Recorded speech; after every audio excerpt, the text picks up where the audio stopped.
ವಶೀಕರಣ ಪ್ರಯೋಗ ಅಂಥೇಳಿ ಬಹಳ ಅದ್ಭುತವಾದಂಥ ವಶೀಕರಣ ಪ್ರಯೋಗ. ಅಥವಾ ಡೈರೆಕ್ಟಾಗಿ ಅವ್ರನ್ನ ಪಡ್ಕೊಳ್ಳೋಕ್ಕಾಗದೆ, ಡೈರೆಕ್ಟಾಗಿ ನಾವೇನೂ ಮಾಡೋಕ್ಕಾಗದೆ ಒಂದು ಇಂಡೈರೆಕ್ಟಾಗಿ ಸಾಧನೆ ಮಾಡಿಕೊಳ್ಳುವಂತಹ ಒಂದು ವ್ಯವಸ್ಥೆನೇ ವಶೀಕರಣ ಅಂತ ಹೇಳಬಹುದು. ಇಂತಹ ಒಂದು ಗಿಡಗಳಿಂದ ನಾವು ತುಂಬ ಪವರ್ಫುಲ್ ಆದಂತಹ, ಕಡಾಖಂಡಿತವಾಗಿ ಕ್ಷಣಾರ್ಧದಲ್ಲೇ ವಶವಾಗುವಂತಹ ಒಂದು ಪವರ್ಫುಲ್ ಆದಂತಹ ತಂತ್ರ ಇದಾಗಿರ್ತದೆ. ಹಾಗೆ ಕೆಲವೊಂದು ಗಂಡ ಹೆಂಡತಿಯರಲ್ಲಿ ಸಾಮರಸ್ಯ ಇರೋದಿಲ್ಲ, ಗಂಡ ಹೆಂಡತಿಯನ್ನು ಬಿಟ್ಟು ಹೋಗಿರ್ತಾನೆ ಅಥವಾ ಹೆಂಡತಿ ಗಂಡನನ್ನು ಬಿಟ್ಟು ಹೋಗ್ಬಿಟ್ಟಿರ್ತಾರೆ. ಈ ರೀತಿ ಅವರಿಬ್ಬರನ್ನು ಒಂದು ಮಾಡಲಿಕ್ಕೋಸ್ಕರನೂ ಕೂಡ ಈ ಒಂದು ತಂತ್ರಗಳನ್ನು ಬಳಸ್ಬೋದಾಗಿರ್ತದೆ. ಸಾಮಾನ್ಯವಾಗಿ ಇವತ್ತು ನಿಮ್ಮ ಕೆಲಸ ಕಾರ್ಯಗಳಲ್ಲಿ ಅಥವಾ ನಿಮ್ಮ ಒಂದು ವ್ಯವಹಾರಗಳಲ್ಲಿ ಜನಾಕರ್ಷಣೆ ಆಗ್ತಾ ಇಲ್ಲ, ವ್ಯಾಪಾರ ಅಭಿವೃದ್ಧಿಗೆ ಜನಾಕರ್ಷಣೆ ಆಗ್ತಾ ಇಲ್ಲ, ಅಥವಾ ರಾಜಕೀಯ ರಂಗದಲ್ಲಿ ನಿಮಗೆ ಜನಗಳಿಗೆ ಮನ್ನಣೆ ಸಿಗ್ತಾ ಇಲ್ಲ, ಅಥವಾ ನಿಮ್ಮ ಮೇಲಧಿಕಾರಿಗಳು ನಿಮ್ಮ ಒಂದು ಕೈವಶ ಆಗ್ತಾ ಇಲ್ಲ. ನಮಸ್ತೆ ವೀಕ್ಷಕರೇ, ನಾನು ನಿಮ್ಮ ಮೈಸೂರಿನ ಶ್ರೀನಿವಾಸನ್. ನೋಡಿ, ಸಾಮಾನ್ಯವಾಗಿ ಇವತ್ತೊಂದು ದಿನ ನಾವು ನಮ್ಮ ಸುತ್ತಮುತ್ತಲಿನಲ್ಲೇ ಕೆಲವೊಂದು ಸಸ್ಯಗಳನ್ನು ನೋಡ್ತಾ ಇರ್ತೀವಿ. ಅದರಿಂದ ನಮಗಾಗುವಂತಹ ಪ್ರಯೋಜನಗಳು ಬಹಳ ಅದ್ಭುತವಾಗಿರ್ತಕ್ಕಂಥ. ಇವತ್ತು ಈ ಒಂದು ವಿಡಿಯೋದಲ್ಲಿ ನಾನು ಕೊಡ್ತಾ ಇರೋ ಮಾಹಿತಿ ಇಷ್ಟೇ, ವಶೀಕರಣ ಪ್ರಯೋಗ ಅಂಥೇಳಿ ಬಹಳ ಅದ್ಭುತವಾದಂಥ ವಶೀಕರಣ ಪ್ರಯೋಗ. ನೋಡಿ, ಸಾಮಾನ್ಯವಾಗಿ ವಶೀಕರಣ ಅಂತಕ್ಕಂಥದ್ದು ಏನೋ ಬೇರೆ ಏನೋ ಅಂತ ಜನರಲ್ಲಿ ಕೆಲವು ಭಾವನೆಗಳಿದೆ. ನೋಡಿ, ವಶೀಕರಣ ಅಂತಕ್ಕಂಥದ್ದು ಇಷ್ಟೇ. ಇವತ್ತು ಈ ಜಗತ್ತಲ್ಲಿ ಒಂದು ಒಳ್ಳೆಯದು ಒಂದು ಕೆಟ್ಟದ್ದು ಎಲ್ಲನೂ ಇದೆ.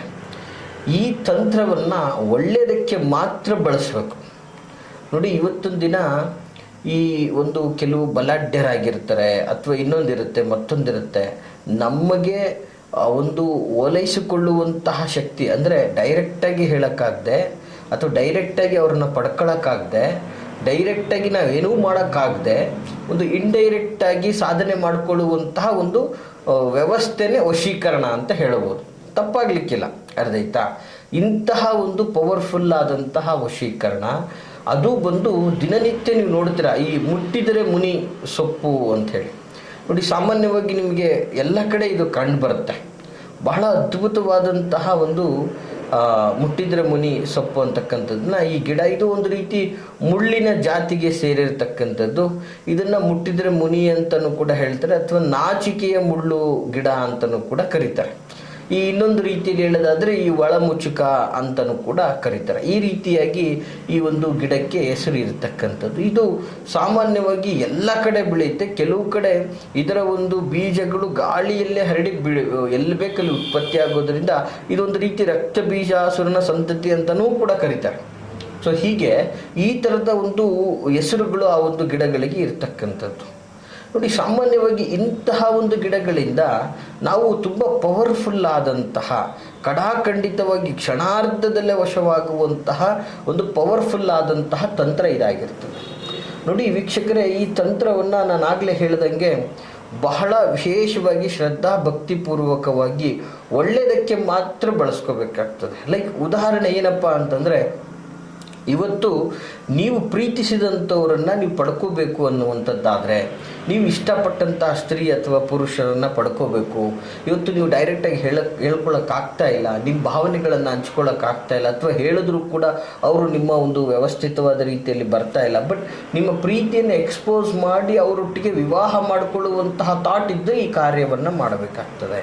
ಹಾಗೆ ಕೆಲವೊಂದು ಗಂಡ ಹೆಂಡತಿಯರಲ್ಲಿ ಸಾಮರಸ್ಯ ಇರೋದಿಲ್ಲ, ಗಂಡ ಹೆಂಡತಿಯನ್ನು ಬಿಟ್ಟು ಹೋಗಿರ್ತಾನೆ ಅಥವಾ ಹೆಂಡತಿ ಗಂಡನನ್ನು ಬಿಟ್ಟು ಹೋಗ್ಬಿಟ್ಟಿರ್ತಾರೆ.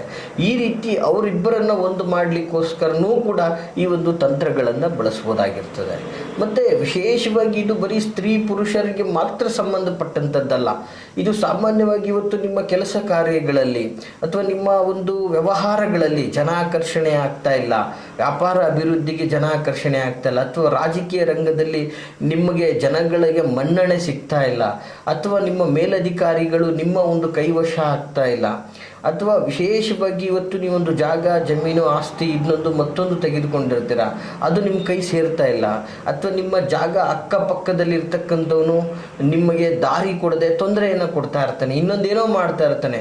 ಅವನ ಜೊತೆ ಜಗಳ ಜಂಜಾಟ ಯಾಕಪ್ಪ, ಅವ್ನು ಕಂಪ್ಲೀಟ್ ನಾನು ಹೇಳೋದನ್ನು ಕೇಳ್ಬಿಟ್ರೆ ಸಾಕಲ್ಲ ಅನ್ನುವಂಥ ವ್ಯವಸ್ಥೆ ಇರುತ್ತೆ. ಕೋರ್ಟು ಕಚೇರಿ ವ್ಯವಸ್ಥೆ ಯಾಕಪ್ಪ, ನಮಗೆ ಕಾಂಪ್ರಮೈಸ್ ಲೈಫ್ ಆದರೆ ಸಾಕಪ್ಪ ಅಂತ ಇರುತ್ತೆ. ಸೊ ಈಗ ಪಾಲುದಾರಿಕೆಯಲ್ಲಿ ಇರ್ತದೆ. ನಿಮ್ಮ ಮಾತು ಕೇಳ್ತಾ ಇರಲ್ಲ ನಿಮ್ಮ ಸಿಸ್ಟರು, ಅಣ್ಣ, ತಮ್ಮ, ಅಕ್ಕ, ಯಾರು ಬೇಕಾದರೂ ಕೇಳ್ತಾ ಇರೋದಿಲ್ಲ. ಸೊ ಇವ್ರುಗಳ ಜೊತೆ ಬಡದಾಡಿಕೊಂಡು ಅಥವಾ ಇವರಿಂದಾಗಿ ಕಾನೂನು ವ್ಯವಸ್ಥೆಯಲ್ಲಿ ಹೋಗಿ ಸುಮ್ಮನೆ ವ್ಯರ್ಥಧನ ಹಾನಿ ಮಾಡಿಕೊಂಡು ಅಲ್ದಾಡುವಂಥ ಪರಿಸ್ಥಿತಿ ಯಾಕಬೇಕಪ್ಪ. ಈ ರೀತಿಯಾಗಿ ಏನಾದರೂ ಒಂದು ಪರ್ಯಾಯ ವ್ಯವಸ್ಥೆ ಮಾಡ್ಬೋದು ಅನ್ನುವಂಥವ್ರಾದರೂ ಕೂಡ ಈ ತಂತ್ರವನ್ನು ಮಾಡ್ಬೋದು. ನೋಡಿ, ಇಷ್ಟೆಲ್ಲ ಪ್ರಯೋಜನ ಇರತಕ್ಕಂಥದ್ದು, ಅದು ಬಹಳ ಅತಿ ಸುಲಭವಾಗಿ ಅದ್ಭುತವಾಗಿ ಯಶಸ್ಸು ಕೊಡುವಂತಹ ತಂತ್ರ. ಮತ್ತು ಈ ಒಂದು ಗಿಡದ ಮಹತ್ವ ಕೂಡ ಬಹಳ ಅದ್ಭುತವಾಗಿರ್ತಕ್ಕಂಥದ್ದು. ಮತ್ತು ಆಯುರ್ವೇದದ ಗುಣಗಳಿರ್ತಕ್ಕಂತಹ ಗಿಡಗಳು. ಈ ಒಂದು ಗಿಡಗಳಿಂದಾಗಿ ಮನುಷ್ಯನ ನಾನಾ ವಿಧದ ಸಮಸ್ಯೆಗಳು, ಮೂಲವ್ಯಾಧಿ ಆಗಿರ್ಬೋದು, ಅಜೀರ್ಣದ ವ್ಯವಸ್ಥೆ ಆಗಿರ್ಬೋದು, ದೇಹದಲ್ಲಿನ ಕೆಲವೊಂದಷ್ಟು ಅನಾರೋಗ್ಯ ಸಮಸ್ಯೆಗಳಿಗೂ ಕೂಡ ಇದು ಬಹಳ ಒಂದು ರಾಮಬಾಣ ಆಗಿರ್ತದೆ. ಆದರೆ ಈ ಒಂದು ಆರೋಗ್ಯಕರವಾದಂತಹ ಪರಿಹಾರಕ್ಕೆ ನುರಿತ ಆಯುರ್ವೇದದ ವೈದ್ಯರ ಸಲಹೆಯನ್ನು ಪಡ್ಕೊಳ್ಳಿ ಅಂತ ನಾನು ಹೇಳಕ್ಕೆ ಇಷ್ಟಪಡ್ತೀನಿ. ಅದರ್ವೈಸ್ ಈ ಒಂದು ತಂತ್ರವನ್ನು ಮಾಡಲಿಕ್ಕೆ ಪವರ್ಫುಲ್ ಆದಂತಹ ಒಂದು ಗಿಡಮೂಲಿಕೆ ಆಗಿರ್ತದೆ. ಇದು ಒಂದು ಮುಳ್ಳಿನ ಜಾತಿಗೆ ಸೇರಿರತಕ್ಕಂಥದ್ದು, ಬಹಳ ಅದ್ಭುತವಾದಂತಹ ಒಂದು ಮೂಲಿಕೆ ಆಗಿರ್ತದೆ. ಈಗ ಇದನ್ನು ಉಪಯೋಗಿಸ್ಕೊಂಡು ಅದ್ಭುತವಾದಂತಹ ವಶೀಕರಣ ಹೇಗೆ ಸಾಧ್ಯ, ಹೇಗೆ ಮಾಡ್ಕೋಬೋದು ಅಂತಕ್ಕಂಥದ್ದಾದರೆ ತಂತ್ರ ಸ್ವರೂಪ ಬಹಳ ಸುಲಭವಾಗಿರುತ್ತದೆ. ನೀವು ಶ್ರದ್ಧಾಭಕ್ತಿಯಿಂದ, ನಂಬಿಕೆಯಿಂದ ಈ ಒಂದು ತಂತ್ರವನ್ನು ಭಕ್ತಿಯಿಂದ ಮಾಡಿದ್ರೆ ಖಂಡಿತ ನಿಮಗೆ ರಿಸಲ್ಟ್ ಸಿಗ್ತದೆ. ಏನಪ್ಪ ಈ ಒಂದು ತಂತ್ರ ಅಂತಕ್ಕಂಥದ್ದು ಸರಿಯಾಗಿ ನೋಟ್ ಮಾಡ್ಕೊಳ್ಳಿ ವೀಕ್ಷಕರೇ. ಮಾಡಬೇಕಾಗಿದ್ದು ಇದನ್ನು ಪ್ರಥಮವಾಗಿ ಗುರುವಾರದ ದಿನವೇ ಈ ಒಂದು ತಂತ್ರವನ್ನು ಮಾಡಬೇಕಾಗ್ತದೆ. ಗುರುವಾರದ ದಿನ ಈ ಒಂದು ತಂತ್ರ ಮಾಡೋದ್ರಿಂದ ಅದ್ಭುತ ಯಶಸ್ಸು, ಜಯ ನಿಮ್ಮದಾಗ್ತದೆ. ಏನು ಮಾಡಬೇಕು ಗುರುವಾರದ ದಿನ? ಈ ಒಂದು ಮುಟ್ಟಿದರೆ ಮುನಿ ಸಸ್ಯವನ್ನು ಕಿತ್ಕೊಂಡು ಬರಬೇಕು. ನೋಡಿ, ನೀವು ಈ ಮರವನ್ನು, ಈ ಒಂದು ಸಸಿಯನ್ನು ಕಿತ್ಕೊಂಡು ಬರಬೇಕಾದ್ರೆ ಒಂದು ಸಲ ನೀವು ಕೈ ಹಾಕಿದಾಗ ಎಷ್ಟು ಕೀಳಲಿಕ್ಕೆ ಸಾಧ್ಯ ಆಗುತ್ತೋ ಅಷ್ಟನ್ನು ಮಾತ್ರ ಕೀಳಬೇಕಾಗ್ತದೆ. ಮತ್ತೊಂದು ಸಲ ಕೈ ಹಾಕಿ ಕೀಳಬಾರ್ದು. ಒಂದೇ ಸಲ ನೀವೆಷ್ಟು ನಿಮ್ಮ ಕೈಗೆ ಬರ್ತದೋ ಅಷ್ಟನ್ನು ಮಾತ್ರ ಕಿತ್ಕೊಂಡು ಬರಬೇಕಾಗ್ತದೆ. ಬಂದ ನಂತರ ಸಂಜೆ ವಿಶೇಷವಾಗಿ ಸಂಧ್ಯಾಕಾಲ ಅಥವಾ ಗೋಧುಳಿ ಮುಹೂರ್ತ ಅಂತ ಏನು ಹೇಳ್ತೀವಿ, ಈ ಸಮಯಕ್ಕೆ ಸುಮಾರು ಒಂದು 7:30 ಒಳಭಾಗದಲ್ಲಿ, 5ರಿಂದ ಒಂದು 7:30 ಅಥವಾ 8 ಗಂಟೆ ಒಳಭಾಗದಲ್ಲಿ ಈ ಒಂದು ತಂತ್ರವನ್ನು ನೀವು ಮಾಡಬೇಕಾಗ್ತದೆ. ಬಹಳ ಅದ್ಭುತವಾದಂತಹ ತಂತ್ರ ಆಗಿರ್ತದೆ. ಈ ತಂತ್ರವನ್ನು ಮಾಡಬೇಕಾದ್ರೆ ನೀವು ಯಾರನ್ನ ವಶ ಮಾಡ್ಕೋಬೇಕು, ಯಾವ ಕಾರ್ಯಕ್ಕೆ ವಶ ಮಾಡ್ಕೋಬೇಕು, ಏನನ್ನು ವಶ ಮಾಡ್ಕೋಬೇಕು, ಅದನ್ನೆಲ್ಲ ನಿಮ್ಮ ಮನದಲ್ಲಿ ಶ್ರದ್ಧಾಪೂರ್ವಕವಾಗಿ ನೆನೆಸ್ಕೋಬೇಕಾಗ್ತದೆ. ನೆನೆಸ್ಕೊಳ್ತಾ ಪ್ರಯೋಗವನ್ನು ಪ್ರಾರಂಭ ಮಾಡಬೇಕಾಗ್ತದೆ. ಮೊದಲು ಒಂದು ವಿಶೇಷವಾಗಿ ಬಿಳಿ ಬಟ್ಟೆಯನ್ನು ತೆಗೆದುಕೊಳ್ಬೇಕು, ಬಿಳಿ ಬಟ್ಟೆಯ ತುಂಡನ್ನು ತೆಗೆದುಕೊಳ್ಳಬೇಕು. ಈ ಬಿಳಿ ಬಟ್ಟೆಯ ತುಂಡನ್ನು ತೆಗೆದುಕೊಂಡ ನಂತರ ಆ ಬಿಳಿ ಬಟ್ಟೆಗೆ ನೀವು ಏನು ಕಿತ್ಕೊಂಡು ಬಂದಿರ್ತೀರಲ್ಲ, ಆ ಒಂದು ಮುಟ್ಟಿದರೆ ಮುನಿ ಸಸ್ಯ ಅಥವಾ ಮುಟ್ಟಿದರೆ ನಾಚಿಕೆ ಮುಳ್ಳು ಅಂತ ಏನು ಹೇಳ್ತೀವಿ, ಇದನ್ನು ನೀವು ಆ ಒಂದು ಬಿಳಿ ಬಟ್ಟೆಯಲ್ಲಿ ಹಾಕೋಬೇಕಾಗ್ತದೆ. ಈ ಬಿಳಿ ಬಟ್ಟೆಯಲ್ಲಿ ಆ ಸಸ್ಯವನ್ನು ಸಂಪೂರ್ಣವಾಗಿ ಹಾಕಿದ ನಂತರ ಅದಕ್ಕೆ ನೀವು ಕುಂಕುಮಾರ್ಚನೆಯನ್ನು ಮಾಡಬೇಕಾಗ್ತದೆ ವೀಕ್ಷಕರೇ. ಕುಂಕುಮಾರ್ಚನೆ ಸಿಂಪಲ್, ನೀವು ಮಾಡಬೇಕಾಗಿರೋದಿಷ್ಟೇ. ಮೊದಲನೇದಾಗಿ ಕುಂಕುಮವನ್ನು ಹಾಕಿ ಸ್ವಲ್ಪ, ಎರಡನೇದಾಗಿ ಅರಿಶಿಣವನ್ನು ಹಾಕಿ ಸ್ವಲ್ಪ, ನಂತರ ಕುಂಕುಮ ಅರಿಶಿಣ ಎರಡನ್ನೂ ಒಟ್ಟಿಗೆ ತೆಗೆದುಕೊಂಡು ಯಾರನ್ನು ನೀವು ವಶ ಮಾಡ್ಕೋಬೇಕು ಅಂತ ಇದ್ದೀರೋ ಅವರ ಹೆಸರನ್ನು ನೆನೆಸ್ಕೊಂಡು ಅದರಲ್ಲಿ ಹಾಕಬೇಕಾಗ್ತದೆ. ಇದನ್ನು ಹಾಕಿದ ನಂತರ ಸಂಪೂರ್ಣವಾಗಿ ಅದನ್ನು ಗಂಟು ಕಟ್ಟಿ ಅದನ್ನು ನಿಮ್ಮ ಈ ಒಂದು ಬಿಳಿ ಬಟ್ಟೆ ಮತ್ತು ಈ ಒಂದು ಮುಟ್ಟಿದರೆ ಮುನಿ ಈ ಕುಂಕುಮಾರ್ಚನೆ ಮಾಡಿ ಎಲ್ಲ ಮಾಡಿದ ನಂತರ ಇದನ್ನು ಒಂದು ಗಂಟನ್ನು ಕಟ್ಟಿ ನಿಮ್ಮ ಬಲಗೈ, ನೋಡಿ ವಿಡಿಯೋದಲ್ಲಿ ನನ್ನ ಬಲಗೈ ನಿಮಗೆ ಎಡಗೈ ಥರ ಕಾಣ್ಬೋದು, ಬಲಗೈಯಲ್ಲಿ ಇಟ್ಕೋಬೇಕಾಗ್ತದೆ.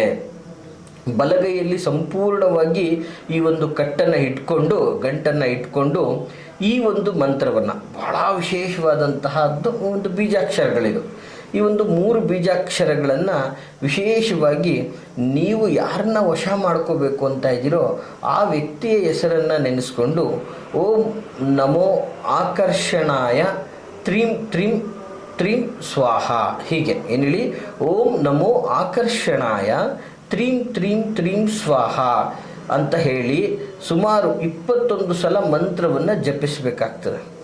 ನಂತರ ಈ ಗಂಟನ್ನು ಅರಳಿ ಮರಕ್ಕೆ, ವಿಶೇಷವಾಗಿ ನೋಟ್ ಮಾಡ್ಕೊಳ್ಳಿ ವೀಕ್ಷಕರೇ, ಅರಳಿ ಮರಕ್ಕೆ ಕಟ್ಟಬೇಕು. ಅರಳಿ ಮರಕ್ಕೆ ಕಟ್ಟಿಬಿಟ್ರೆ ಸಂಪೂರ್ಣವಾಗಿ ಆ ವ್ಯಕ್ತಿ ನಿಮಗೆ ವಶವಾಗ್ತಾರೆ. ಯಾರನ್ನ ವಶ ಮಾಡ್ಕೋಬೇಕು ಅಂತ ಇದ್ದೀರೋ ಸಂಪೂರ್ಣ ಅವರು ನಿಮ್ಮ ಕಡೆ ದಾರಿಗೆ ಬರ್ತಾರೆ. ಮತ್ತು ಈ ಕಟ್ಟಿದ ನಂತರ ಅಪ್ಪಿತಪ್ಪಿನೂ ಕೂಡ ನೀವು ವಾಪಸ್ಸು ಹಿಂತಿರುಗಿ ಕಟ್ಟಿದ್ದನ್ನು ನೋಡಬಾರ್ದು. ಕಟ್ಟಿದ ನಂತರ ಹಿಂತಿರುಗಿ ನೋಡುವಂತಹ ತಪ್ಪನ್ನು ನೀವು ಮಾಡಲೇಬೇಡಿ. ಈ ರೀತಿ ಮಾಡಿದ್ರೆ ನೀವು ಮಾಡಿದ್ದು ವ್ಯರ್ಥ ಆಗಿಬಿಡ್ತದೆ. ಸೊ ಅಪ್ಪಿತಪ್ಪಿನೂ ಕೂಡ ಹಿಂದೆ ತಿರುಗಿ ನೋಡದೆ ವಾಪಸ್ ಬನ್ನಿ. ಇಷ್ಟು ಮಾಡಿ ಸಾಕು. ಸಂಪೂರ್ಣವಾಗಿ ಈ ಪವರ್ಫುಲ್ ವಶೀಕರಣದಿಂದ ನೀವು ಇಷ್ಟಪಟ್ಟವ್ರನ್ನ ನೀವು ಸಂಪೂರ್ಣವಾಗಿ ವಶ ಮಾಡ್ಕೋಬೋದಾಗಿರ್ತದೆ ವೀಕ್ಷಕರೇ. ಈ ಮಾಹಿತಿ ಯಾರಿಗೆಲ್ಲ ಇಷ್ಟವಾಗಿದೆ ಲೈಕ್ ಮಾಡಿ. ಹಾಗೆ ಯಾರು ಈ ಎಲ್ಲ ಸಂಕಷ್ಟಗಳಲ್ಲಿ ಇದ್ದಾರೋ, ಏನೂ ಸಿಗದೆ ಏನೂ ಪಡ್ಕೊಳಕ್ಕಾಗದೆ ನೊಂದಿದ್ದಾರೋ ಅಂಥವ್ರಿಗೆ ಈ ಒಂದು ಮಾಹಿತಿಯನ್ನು ಶೇರ್ ಮಾಡಿ ಅಂತ ಹೇಳ್ತಾ ಎಲ್ರಿಗೂ ಶುಭವಾಗಲಿ. ಹಾಗೆ ನಿಮ್ಮ ವೈಯಕ್ತಿಕ ವಿಚಾರಗಳನ್ನು ಮುಕ್ತವಾಗಿ ಸಮಾಲೋಚನೆ ಮಾಡಬೇಕು ಅಂದರೆ ವಿಡಿಯೋದಲ್ಲಿ ಕಾಣ್ತಾ ಇರ್ತಕ್ಕಂತಹ ಸಂಖ್ಯೆಗೆ ಕರೆ ಮಾಡಿ ಅಂತ ಹೇಳ್ತಾ ಎಲ್ರಿಗೂ ಶುಭವಾಗಲಿ. ನಮಸ್ಕಾರ.